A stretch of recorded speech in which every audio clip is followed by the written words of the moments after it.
Saya akan bacakan. Roh Tuhan Allah ada padaku, oleh karena Tuhan telah mengurapi aku.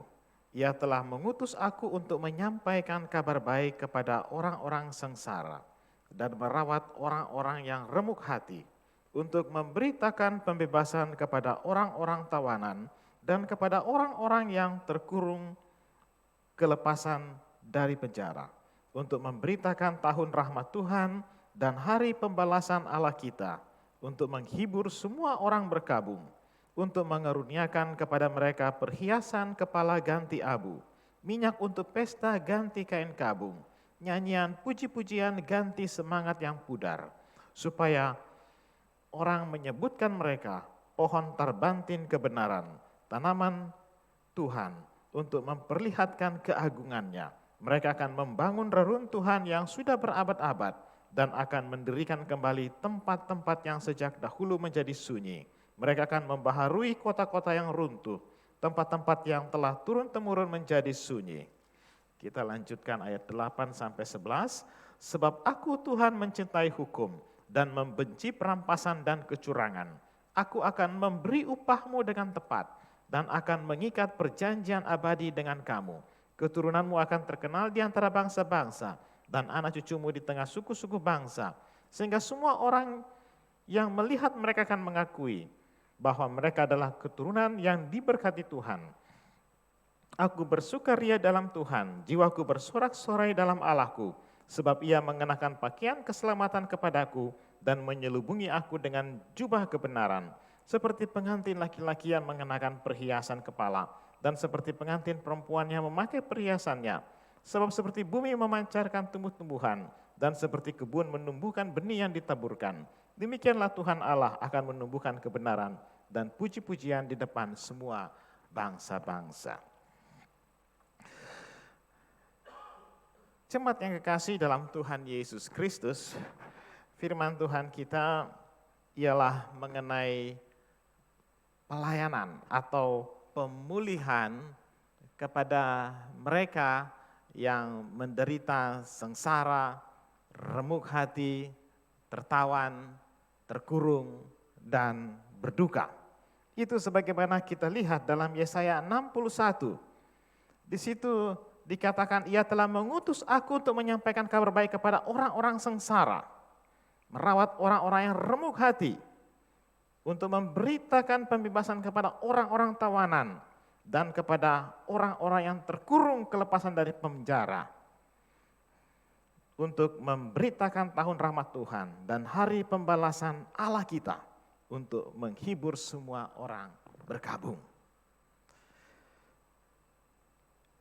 Sekalipun di sekitar kita ataupun kita sendiri mengalami hal-hal yang seperti ini, tetapi lewat pembacaan firman Tuhan ini, Tuhan mengutus Yesus untuk membawa pemulihan, untuk memberikan pelayanan kepada orang-orang yang seperti ini.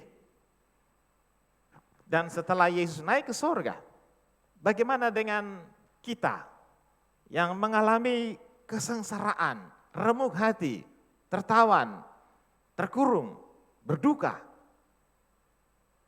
Siapa yang melayani? Tuhan memakai kita yang mengalami hal-hal yang seperti ini, yang telah dipulihkan, yang telah dilayani, kemudian diutus untuk melayani lagi mereka yang sengsara, remuk hati, tertawan, terkurung, berduka, terluka, dan seterusnya. Firman Tuhan dalam ayat-ayat yang lain, Mazmur 51 ayat 10, di situ juga menyebutkan, jadikanlah hatiku tahir ya Allah, dan perbaharuilah batinku dengan roh yang teguh. Janji Tuhan juga untuk memberikan pemulihan. Dalam Yeremia 30 ayat 17, dikatakan, sebab aku akan mendatangkan kesembuhan bagimu. aku akan mengobati luka-lukamu. Demikianlah firman Tuhan. Sebab mereka telah menyebutkan engkau orang buangan, yakni sisa yang tiada seorang pun menanyakannya. Janji Tuhan bagi mereka yang sengsara, terkurung, tertawan, berduka, remuk. Mazmur 147 ayat 3. Ia menyembuhkan orang-orang yang patah hati dan membalut luka-luka mereka. Inilah janji-janji Tuhan bagi mereka yang mengalami remuk, terluka, tertawan, berduka, dan seterusnya. Apa penyebab semuanya ini? Mengapa ini terjadi dalam kehidupan kita? Ada banyak hal yang membuat kita sengsara, remuk hati, tertawan, terkurung, berduka, terluka. Di antaranya disebabkan oleh orang-orang yang dekat dengan kita. Disebabkan juga oleh persoalan ekonomi. Dan juga oleh roh-roh jahat dan banyak lagi. Kita lihat bagaimana orang terdekat kita membuat kita sengsara, membuat kita terluka, membuat kita berduka, membuat kita remuk hati kita. Yang pertama ialah ada banyak orang tua, mungkin karena masalah ekonomi atau mungkin karena diperlakukan tidak senonoh, lalu tidak menghendaki kelahiran anak yang dikandungnya. Walaupun anak itu belum lahir, masih dalam kandungan, dapat menimbulkan kesengsaraan, hati yang remuk, hati yang terluka. Ada seorang ketika dia dewasa, selalu merasa tidak ada damai sejahtera, merasa terus gelisah.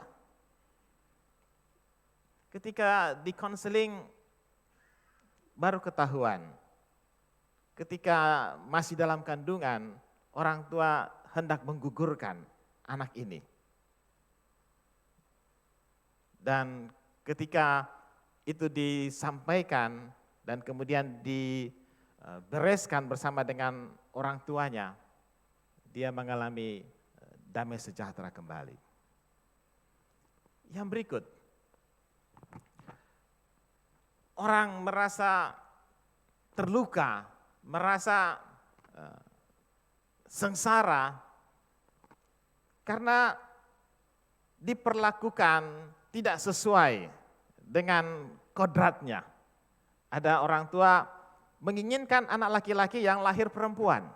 Lalu yang perempuan itu selalu diberikan mainan laki-laki, diberikan pakaian laki-laki, atau menginginkan yang perempuan lahir laki-laki, lalu selalu dipakaikan pakaian perempuan. Ya.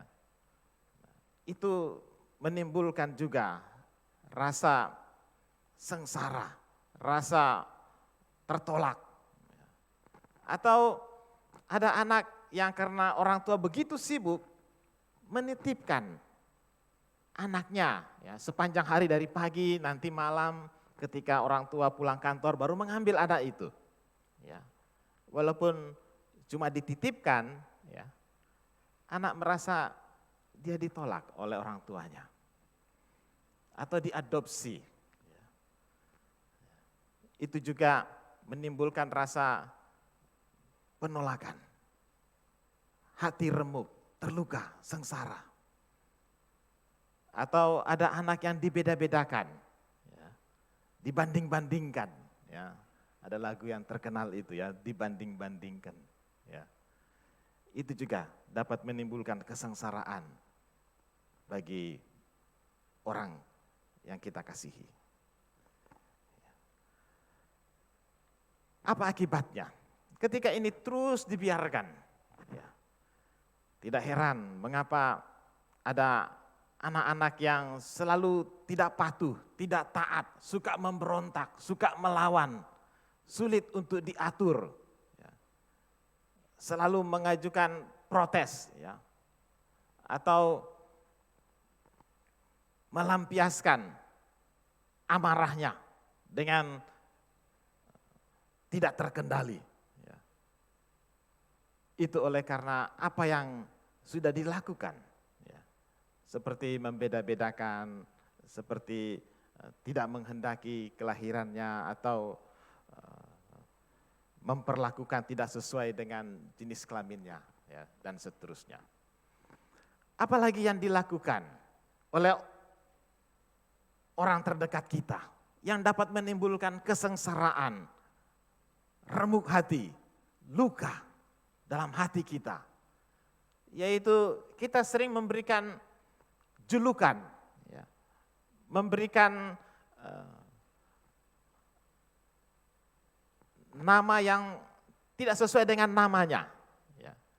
Baru satu kali mungkin dia mencuri lalu kita beri julukan pencuri. Ya. Baru sekali dia bolos kita memberi gelar tukang bolos. Baru satu kali menyontek kita beri gelar julukan tukang nyontek. Ya. Padahal baru satu kali. Ya. Tapi sudah mendapat gelar julukan seperti itu. Atau memaki, mengumpat, atau selalu menuduh, ya, hal-hal yang belum tentu dia melakukan. Inilah yang dapat menimbulkan kesengsaraan, menimbulkan hati yang remuk, hati yang tersakiti. Ya. Ketika ini terus kita lakukan, maka orang yang kita kasihi itu, ya, orang yang dekat dengan kita itu menjadi minder, tidak mau bergaul, ya, karena pasti akan selalu diberikan julukan. Ya. Mudah sakit hati, iri hati, cemburu, ya, dan tidak percaya diri. Ya. Karena pasti selalu dipersalahkan, selalu dituduhkan yang tidak baik. Itu oleh karena perkataan yang menyakitkan. Mengapa orang mengalami kesengsaraan, mengalami hati yang remuk, ya, berduka, kecewa? Karena keadaan fisik, ya. Ya. Karena ada sakit penyakit, ya, yang lama sembuhnya, ya, atau tidak tersembuhkan, sulit disembuhkan, dia mengalami kesengsaraan, mengalami hati yang terluka, ya. Mungkin mempersalahkan semua orang, bahkan Tuhan juga dipersalahkan karena penyakitnya kok tidak sembuh-sembuh, ya. Atau cacat tubuh, atau kekurangan secara fisik. Hal-hal yang dapat membuat kita maupun orang lain, orang di sekitar kita mengalami kesengsaraan, mengalami hati yang remuk. Apalagi yang membuat banyak orang menjadi sengsara, terluka dan tertekan, ya, tertindas. Sikap yang menyakitkan. Kita sering memperlakukan orang, ya, dengan meremehkan, tidak menganggap, ya, menganggap enteng, ya, atau tidak menyapa, ya. Seperti kita berhadapan dengan tembok saja, ya, atau menjauhi, ya, atau kehadirannya dianggap pembawa sial. Hal-hal yang seperti itu membuat orang lain, orang yang kita kasihi menjadi tertekan, sengsara, tertindas, berduka. Akibatnya apa? Dia menjadi marah, kecewa, menjadi pendendam. Ya. Satu saat dia juga akan berbuat yang sama terhadap kita.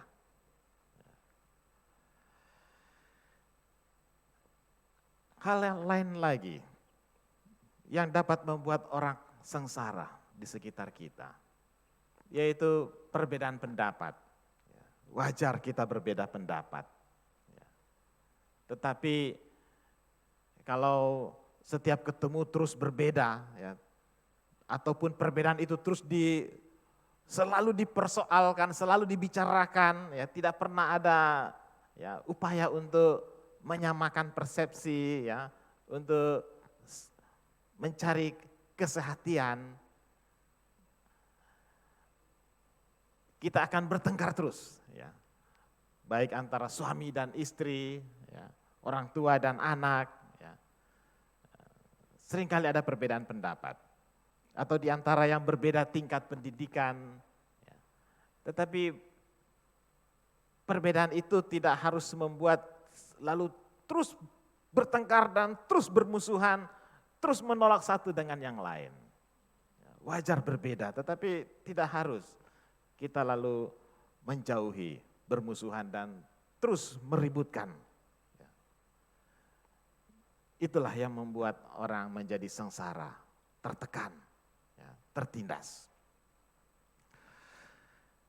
Hal yang lain lagi, yang membuat orang yang kita kasihi, orang yang dekat dengan kita menjadi sengsara, menjadi tertindas, tertekan, terluka, yaitu kita mencoba mau mengajar, mendidik, khususnya anak-anak, tetapi kelewat batas, ya, hingga menggunakan kekerasan. Walaupun dalam Alkitab ada mengatakan menghajar dengan rotan, tetapi tidak juga harus berlebihan, ya, menggunakan rotan itu. Ya. Atau tidak menghajar tetapi memanjakan, ya, menuruti semua keinginannya. Ya. Atau terlalu berlebihan melindungi. Ya. Ketika kecil ada babysitter, ya. Ada yang sampai kuliah, babysitternya pun masih mengikutinya, ya. Nah, itu udah overproteksi, ya. Lagi pacaran ada babysitter juga di situ, ya. Itu bisa stres dia, ya. Atau terlalu bebas, ya. Atau dengan cara-cara yang salah mendidik, mengasuh. Ya. Akibatnya, ya, menjadi penakut, menjadi pemberontak, ya, menjadi tidak punya pendirian, ya, dan tentunya itu membuat orang yang kita kasihi itu menderita sengsara, tekanan batin. Pengalaman trauma itu juga dapat membuat orang menjadi sengsara, menjadi tertekan, tertindas, berduka.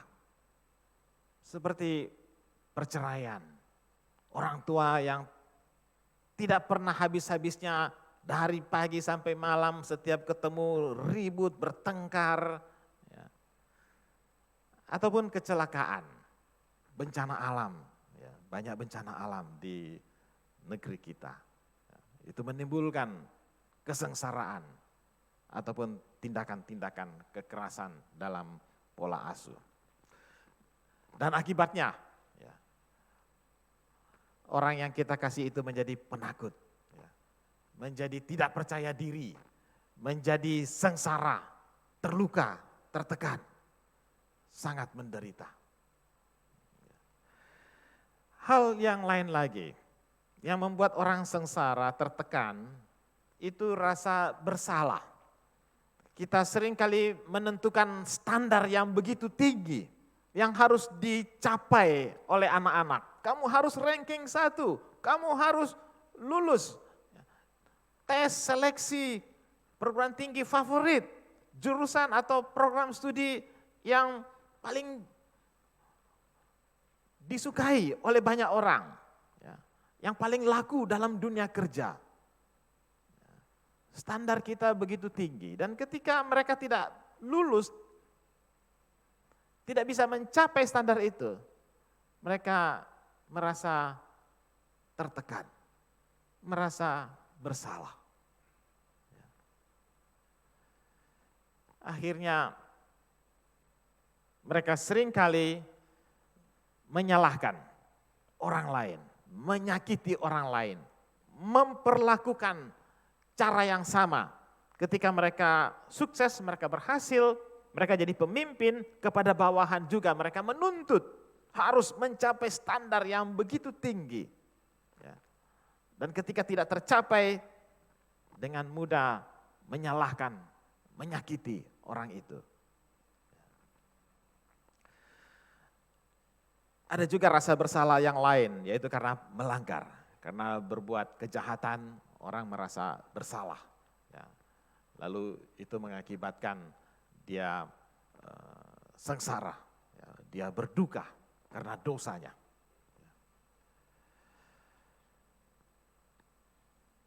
Kesengsaraan, remuk hati, tertawan, terkurung, berduka, juga karena masalah ekonomi, ya, yaitu tidak bisa membeli barang. Ya. Semua orang sudah punya barang yang mewah, ya. Kita masih yang jadul, ya. Merasa kecewa, sakit hati. Atau ada anak-anak atau remaja pemuda tidak bisa melanjutkan pendidikan, juga merasa sengsara, terluka, tertekan. Tidak bisa mengikuti mode, ya.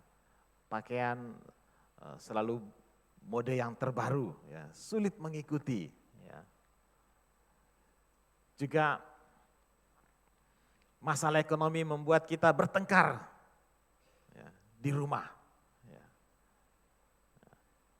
Atau karena masalah ekonomi kita sulit bergaul atau dijauhi oleh orang-orang di sekitar kita karena kita kekurangan secara ekonomi. Orang tertekan, orang sengsara bukan hanya karena kekurangan atau masalah ekonomi. Kelimpahan ekonomi juga membuat orang sengsara. Penuh kekhawatiran, penuh kecemasan. Ya, bagaimana kalau terjadi krisis ekonomi? Ya, bagaimana dengan kekayaan saya? Terjadi gempa bumi, terjadi bencana. Ya, lalu terus memikirkan bagaimana dengan segala harta kekayaan ini. Ya, itu juga membuat sengsara. Kesengsaraan remuk hati juga karena roh-roh jahat, kuasa kegelapan. Jadi kuasa-kuasa gelap ini, ya, ingin supaya kita terus menyimpan semua sakit hati itu, semua hal kesengsaraan itu. Kuasa-kuasa gelap selalu meminta supaya kita jangan menyelesaikan masalah-masalah itu. Terus membiarkan itu menguasai hati, pikiran, kehidupan kita. Dan ketika kita membiarkan semua kesengsaraan itu, semua hal yang membuat kita tertekan, berduka, kecewa, sakit hati, apa dampaknya?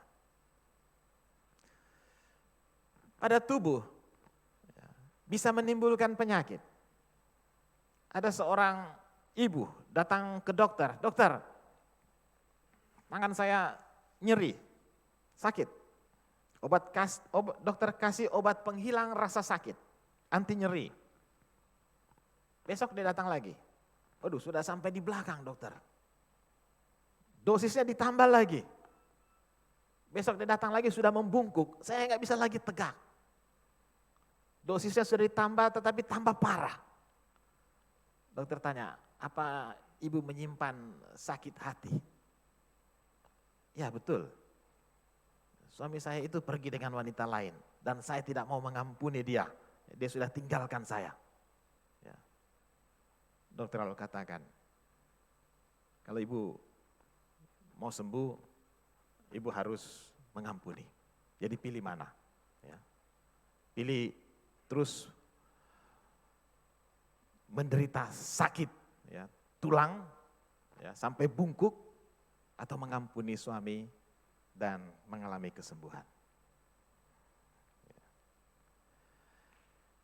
Itulah, kalau itu terus disimpan, ya, segala remuk hati, segala luka hati, ya, membuat kita secara fisik, ya, terganggu.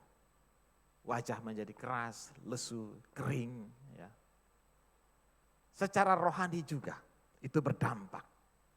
Kita tidak bisa mengasihi Tuhan, tidak bisa mengalami pengampunan Tuhan karena kita sendiri tidak mau mengampuni orang lain. Ya, yang sudah membuat kita kecewa oleh orang yang dekat dengan kita, oleh orang tua kita, oleh saudara-saudara kekasih kita. Dan kita tidak bisa bertumbuh secara rohani. Secara mental juga, ya, kita bisa melihat dalam tokoh-tokoh Alkitab, ya, bagaimana ketika membiarkan sakit hati itu, ya, remuk hati itu, tertekan jiwa itu dalam dirinya, Kain hatinya dipenuhi dengan dendam. Dalam cerita anak yang hilang, anak si sulung tidak mau mengampuni si bungsu. Dia tidak bisa bersuka cita bersama bapak dan adiknya. Raja Saul, dia kehilangan damai sejahtera karena terus membenci si Daud. Begitu juga dengan Elia, ya, seorang nabi yang stres, putus asa karena ketakutan terhadap Ratu Isabel. Begitupun dengan Mephiboset, cucu dari Raja Saul, anak Yonatan. Ya, dia mengalami pincang, dia rendah diri. Apa yang harus kita lakukan untuk bisa mengalami pemulihan?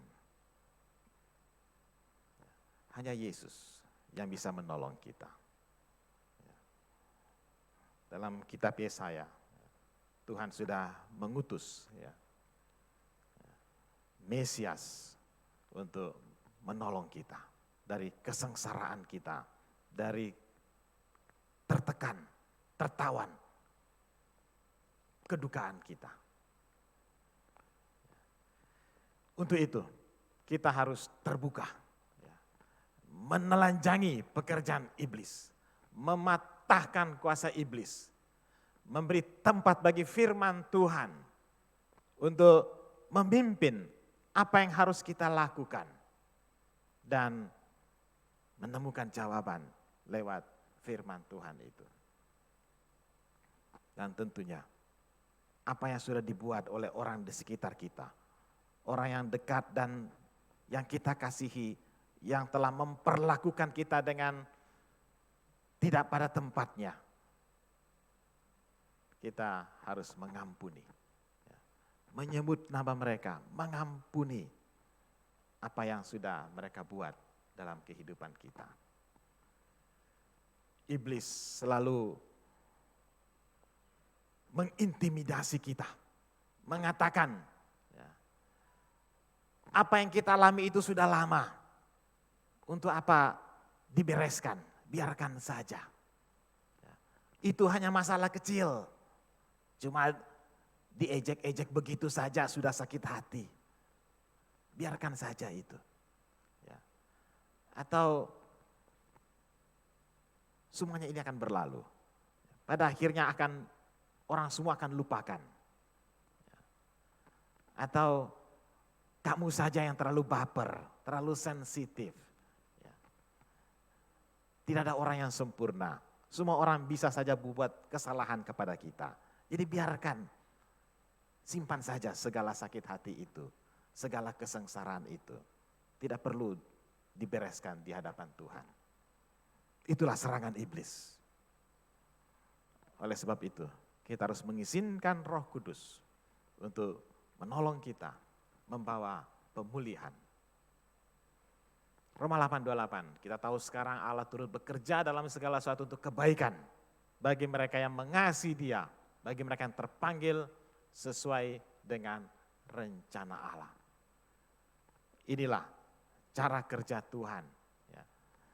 Tuhan bisa mentransformasikan apa yang membuat kita sengsara, tertekan, berduka, sakit hati, dia bisa mengubah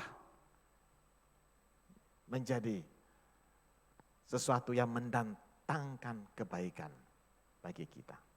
Itulah cara kerja Tuhan. Oleh sebab itu, bagaimana mengetahui kita sudah dipulihkan?